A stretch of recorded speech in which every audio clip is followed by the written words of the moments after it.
Hubungan pacaran antara musisi Rizky Febian dan penyanyi Mahalini kian erat. Bahkan setelah berpacaran dengan Rizky Febian, Mahalini sudah disambut hangat oleh keluarga Sule dan Natalie Holzer.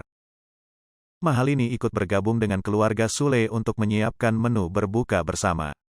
Kekasih Rizky Febian ini kian dekat dan akrab dengan keluarga Sule. Tak canggung, Mahalini begitu akrab saat bersama keluarga kekasihnya itu.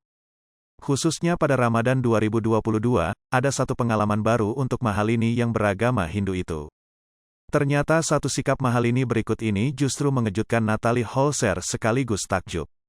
Pasalnya sang kekasih mengaku ikut melaksanakan ibadah puasanya selayaknya umat muslim.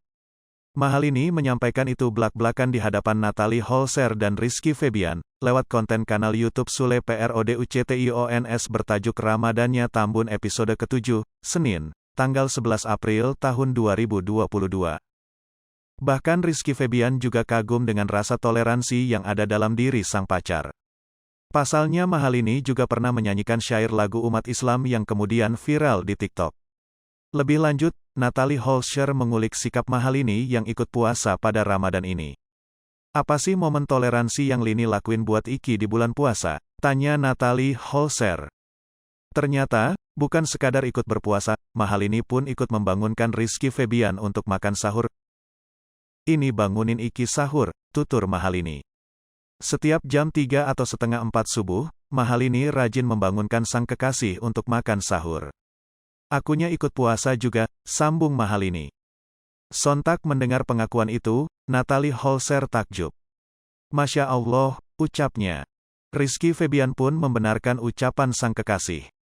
Kata Rizky Febian, Mahalini memang suka ikut berpuasa hingga maghrib meskipun sebenarnya Lini, sapaan Mahalini boleh minum setiap saat. Namun, Mahalini justru ingin ikut merasakan berpuasa penuh. Sebenarnya sama kayak Bunda dulu, kalau pada puasa, Bunda suka ikut puasa.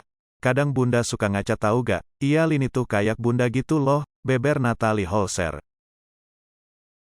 Hai pemirsa Sri Popo TV, jangan lupa komen, like, dan subscribe, serta tonton terus berita-berita terupdate lainnya